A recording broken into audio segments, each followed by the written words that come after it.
গ্রাম police সদস্যদের চাকরির জাতীয়করণ বহালের দাবিতে এক দফা দাবিতে অবস্থান কর্মসূচি থেকে সরাসরি যুক্ত আছি হাবিব মোহাম্মদ কামরুল ইসলাম। আপনারা দেখতে পাচ্ছেন বিডি নিউজ 999-এর একটি অনুসন্ধানী জাতীয় পত্রিকা, জাতীয় পোর্টাল। সেই পোর্টাল আমরা সবসময় চেষ্টা করি অনুসন্ধানমূলক সংবাদ আপনাদের সামনে পরিবেশন করা। সেই লক্ষ্যে গ্রাম পুলিশ গত 29 এপ্রিল থেকে জাতীয় প্রেস ক্লাবের সামনে তারা ক্রমাগত শান্তিপূর্ণ অবস্থান কর্মসূচি পালন করে আসতেছে। এই অবস্থান কর্মসূচি থেকে আপনাদেরকে আমরা সরাসরি যাবতীয় তথ্যপত্র দেখিয়েছি।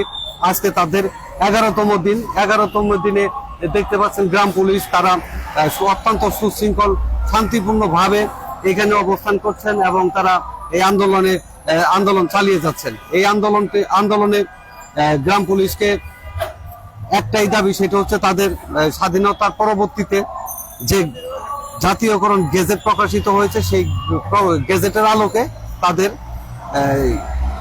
চাকরিতে বহাল, অর্থাৎ বেতন 18তম এবং 19তম বেতন স্কেল তাদের বহাল।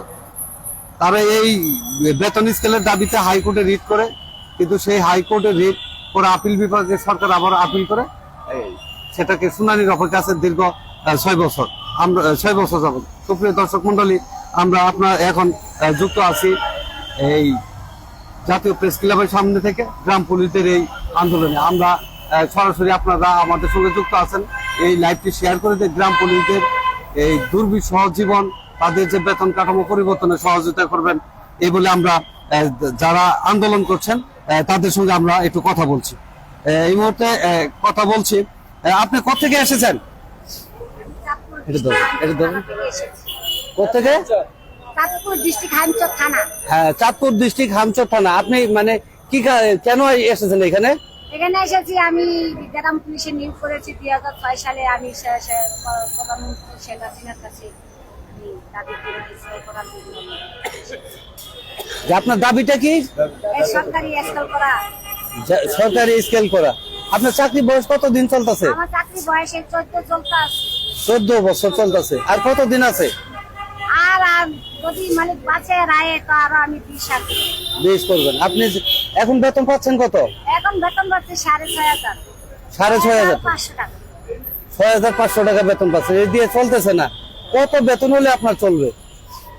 বেতন আমাদের ভবিষ্যৎকাল যদি আমরা চাকরি শেষে রিটায়ার হয়ে যাই, আমাদের নিরুপায় হয়ে পড়ে, তখন যদি সরকার আমাদেরকে দেয় তাহলে আমরা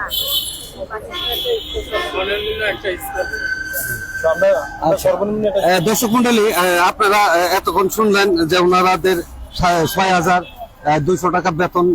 এই বেতন দিয়ে আসলে এই বাজারের মূল্যে চলা তার জন্য অনেক কঠিন। তারা বেতন দাবি করছেন 19তম এবং 18তম যে গ্রেড, এই গ্রেড দাবি করছেন এবং তারা মূলত এক দফা দাবিতে এই আন্দোলনে এখন আছেন, জাতীয়করণ। যে স্বাধীনতার পরবর্তীতে যে গেজেট প্রকাশিত সেই গেজেটের ভিত্তিতে তাদের জাতীয়করণ। আপনি কোথেকে এসেছেন? আমি চাঁদপুর জেলা হামচর থানা থেকে। হামচর থানা থেকে। আপনার কি দাবি নিয়ে এখানে এসেছেন? আমরা দাবি নিয়ে আসছি যে আমরা বিগত দিনে যত আন্দোলন সংগ্রাম চালিয়ে আছি শুধু আমাদের জাতীয়করণ ব্যাপারে।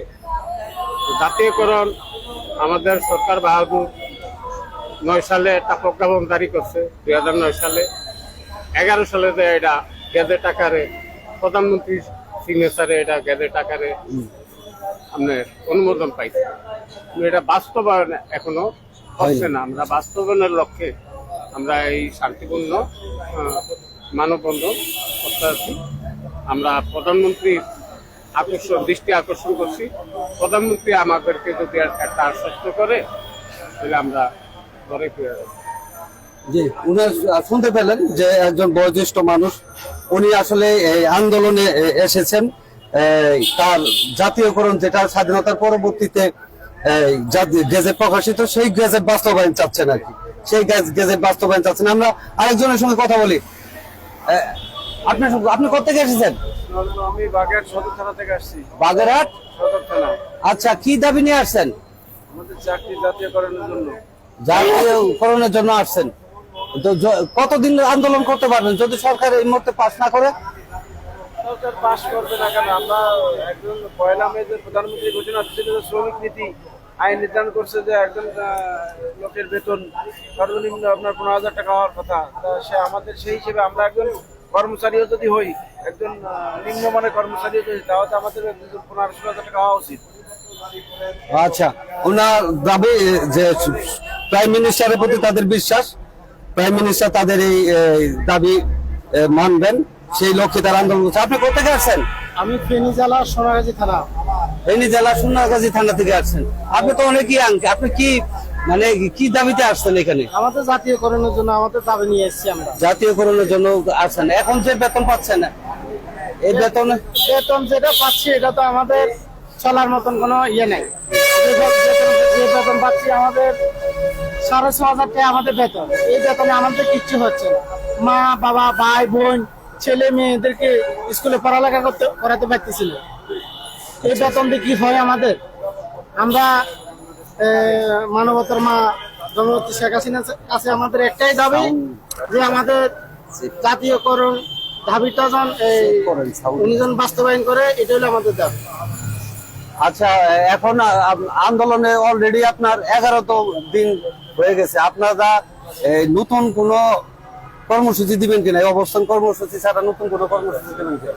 আমরা এভাবে চলবে। আমরা যখন আসি মানবতার মায়ের দৃষ্টি আকর্ষণ করতেছি। আমরা মানবতার মায়ের যখন আমাদেরকে ওনার যে ছোট নিম্ন যে চাকরিজীবী লোকেরা আমরা এখানে অবস্থান করতেছি, উনি যখন আমাদের এই কান্না, উনি যখন আমাদের এই হাহাকার উনি যখন গ্রহণ করে, এটা হলো আমাদের দাবি। আচ্ছা, কথা বলবেন? আচ্ছা, আমরা আরেকজনের সঙ্গে কথা বলি।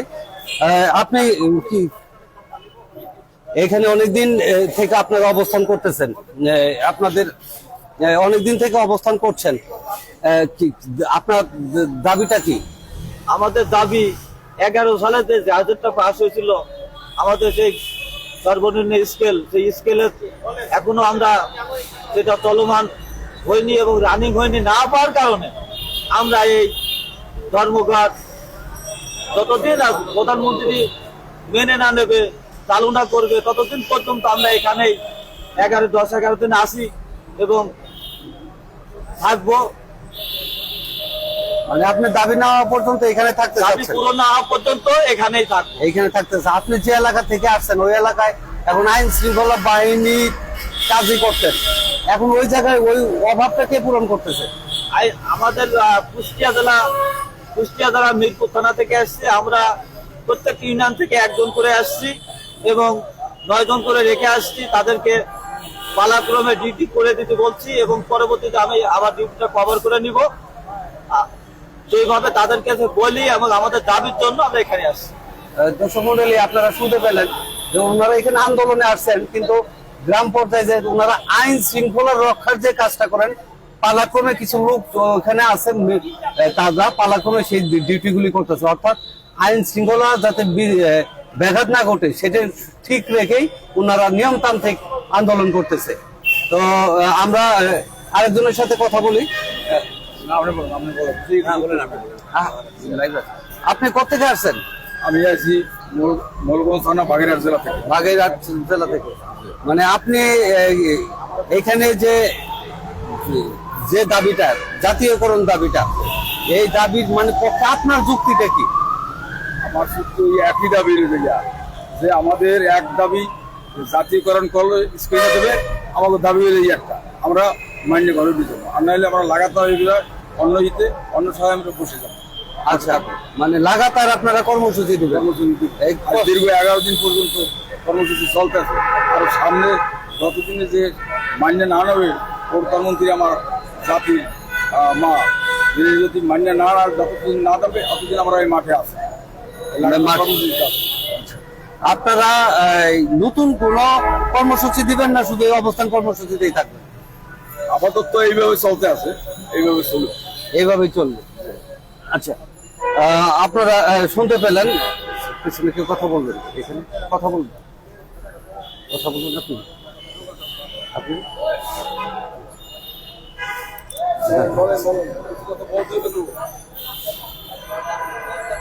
সুপ্রিয় দর্শক মন্ডলী, এতক্ষণ আমরা আপনাদেরকে ওনাদের বক্তব্য শোনালাম যে তারা নিয়মতান্ত্রিক একটি আন্দোলনই করছেন, মানে অত্যন্ত নিয়মতান্ত্রিক আন্দোলন। তারা যেমন সুশৃঙ্খল বাহিনী, সেরকম তাদের আন্দোলনটা সুশৃঙ্খল। অর্থাৎ প্রশ্ন করা হয়েছে যে আপনারা এখানে আসলে গ্রামে আইন শৃঙ্খলা দেখবে কে?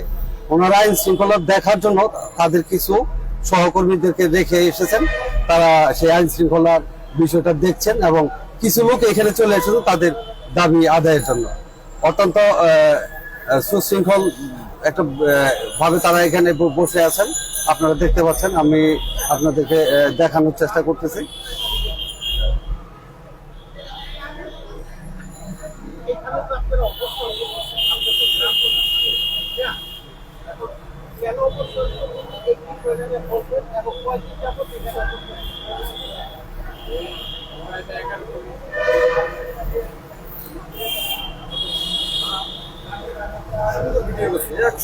আমি এইখানে শেষ করে দেবো, আমি শেষ করে দিলে এই যে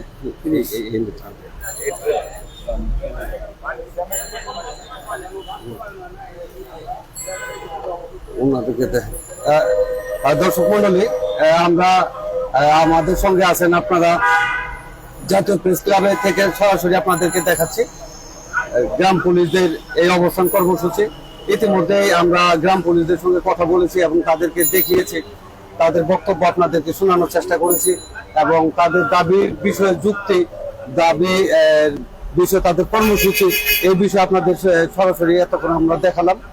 তারা এই সুশৃঙ্খল এবং অত্যন্ত নিয়মের মধ্যে থেকে এই আন্দোলনটা করছেন। দেখছেন তারা সরকারি পোশাক পরিহিত অবস্থায় এবং অত্যন্ত সুন্দরভাবে জাতীয় প্রেস ক্লাবের সামনে বসে আছেন এবং তাদের একটাই দাবি যে স্বাধীনতার পরবর্তীতে যে সরকার তাদের যে চাকরির গেজেট প্রকাশ করেছে সেই গেজেটের বাস্তবায়ন চান। তারা এই গেজেটের আলোকে তাদের বেতন কাঠামো তৈরি করতেছেন, এই বিষয়ে তাদের দাবি এবং এটাই বাস্তবায়ন চান। আজকে এই তাদের এই অবস্থান কর্মসূচি থেকে তারা নতুন কোনো কর্মসূচি আপাতত দিচ্ছেন না। এই অবস্থান কর্মসূচি তারা চালিয়ে যাবেন নিয়মতান্ত্রিকভাবে যতক্ষণ পর্যন্ত তাদের দাবি আদায় না হয়। আমরা তাদের সঙ্গে কথা বলেছি এবং তাদের যে সভাপতির সঙ্গে কথা বলেছি, তারা আমাদেরকে জানিয়েছেন তাদের কর্মসূচি একটাই, সেটা হচ্ছে এই অবস্থান কর্মসূচি এবং যতক্ষণ পর্যন্ত দাবি আদায় না হবে তারা এই জাতীয় প্রেস ক্লাবের সামনে তারা বসে থাকবে। যারা তখন লাইভে যুক্ত আছেন সবাইকে ধন্যবাদ। আসসালামু আলাইকুম।